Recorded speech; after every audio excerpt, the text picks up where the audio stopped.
Hi, I'm Bill O'Reilly. Thanks for watching us tonight. The witch hunting against Bill Bennett continues. That is the subject of this evening's Talking Points memo.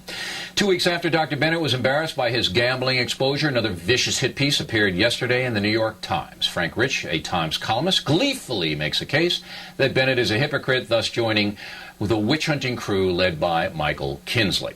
Now, we all know that secularists, people who don't want any judgments made about personal behavior, inhabit the halls of the elite media here in New York and in Washington.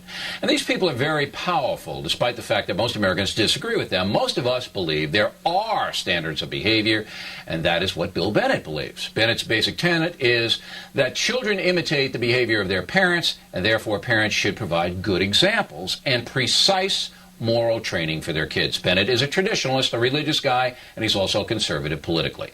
All of those things are hated by people like Frank Rich, who never met a cheap shot he didn't embrace. In his column yesterday, Rich celebrates the fact that gangsta rap has prospered despite criticism from people like me and Bill Bennett. Rich entitled his column Tupac's Revenge, that being the demise of Bill Bennett. So what this comes down to is that an American voice which implored parents to be good role models for their kids is under constant attack because of personal gambling activity.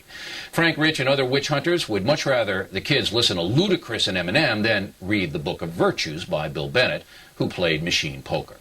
If Rich had any guts, which he doesn't, he'd come on to the factor, and I would ask him this question. Why do you want to destroy a man who wants American children to have morals and standards of behavior? Why do you want to do that, Mr. Rich? How does that help this country? Truth is, it doesn't help the country. The destruction of Bill Bennett only helps people like Rich, whose view of life is, let's tolerate almost anything except people with whom we disagree. Let's destroy them.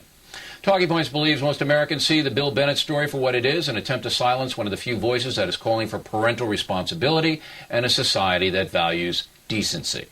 I don't know what gambling has to do with that. You can decide whether Mr. Bennett is a hypocrite, but you should also decide about the character of the people trying to destroy him. More on this coming up, and that's